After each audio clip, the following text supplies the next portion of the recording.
एक लड़की साहब किसी से बहुत बेपनाह मोहब्बत करती है और मोहब्बत जे प्यार करेला उहे जानेला। सच में पूछो तो गवार कहा जाने प्यार के जीवन में प्यार एक बार होला, वो प्यार के आदमी भुला लाना मरते दम तक। एक लड़की एक लड़का से मोहब्बत में पनाह करती है साहब, लड़का भी लड़कियां सचने प्यार करता। लड़का जान जाए कि कोनो कारण बस अपनी नौकरी के तलाश में कोनो बहाली में निकल जाता। लड़की के माई बाप लड़की के शादी के लड़का खोजे पर लागल बड़े। एक दिन संजोग बस लड़की के शादी में लोकवा देता। काफी से कहता लोग देख अगर ना कर तो जा धीरज बाची ना। लड़की मजबूर होकर शादी तो कर लेती है।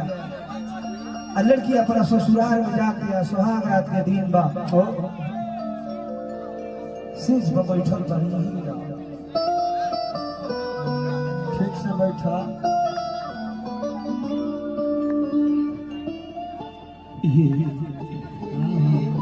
ये राजा जी ये बोलो मो मर्जी बात कुछ कौन तहार मजबूरी बुझल अपन माई बाप की मजबूरी बुझल। तोहार माई बाप की मजबूरी हम अपन माई बाप की मजबूरी बुझ शादी ब्याह पे राजा तेरा से बोले में बाकी खराब बिना कैसे हम जी के खराब बिना तारा मर्जी बा तू आज की रात तारा जैसे करे तो वैसे आज एक रात खाती तू हमरा के तारा जो भी करे हमारी इच्छा पूरा कर लो। बाकी और खोजी है वो प्रेमी के लगे जाए दो खाना प्रेमी के लगे जाए जेकरा बिना देखो ना रहनी तो खाना भी ना खात रहनी। वो प्रेमी के लगे जाए दे राजा। वो लड़की मालिक रूह के लागो अपने मर्द से साथ कह देना इतना बड़ा बात और की मर्द बातें कुछ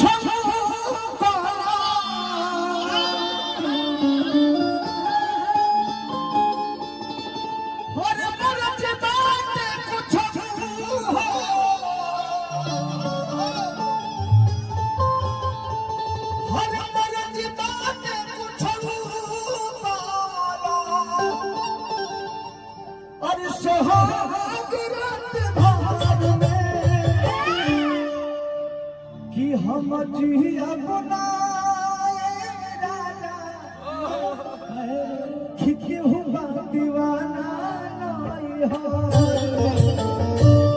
हमरा बिना रोवत हुई छछनत हुई राजा जाए तो उ लड़की रो के मालिक लागल अपना मर्द से कहेगा अरे कि मर्द बात पूछो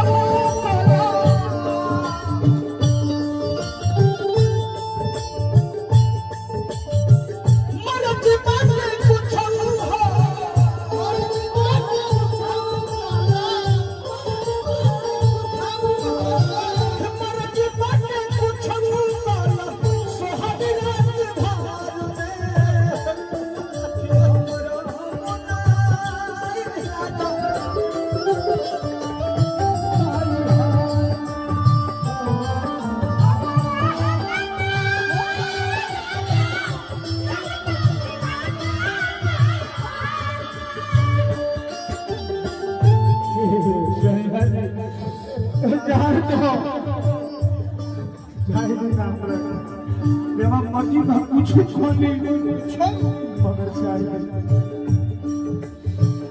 मर्जी बात पूछो बोलो और जे बात पूछो मर्जी बात पूछो मर्जी बात पूछो बोलो सोहब रात भर में सैया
वो प्रेमी की कैसे भूले ये प्रभु साहब वो प्रेमी के कैसे ना भूल जाए जो प्रेमी के बिना ओकरा से जो मिली ना जब ले चैन ना मिले जब ले देखी ना हमने आपके सुकून ना मिले वो प्रेमी की भिरी जाए रहे राजा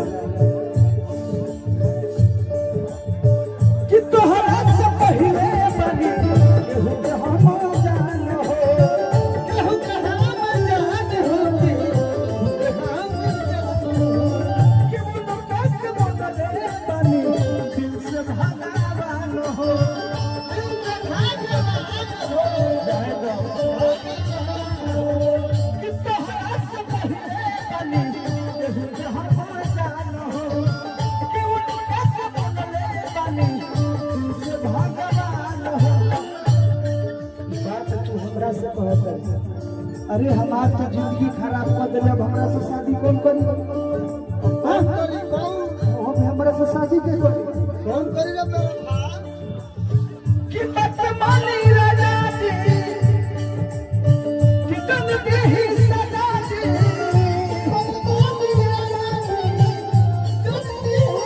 कि मत मानी राजा जी और यही उमर में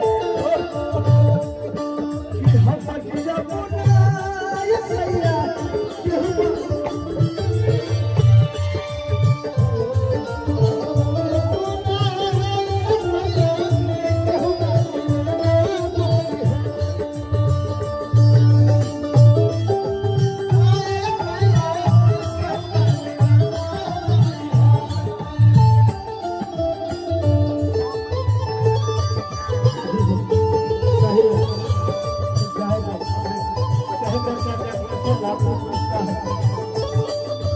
Thank you.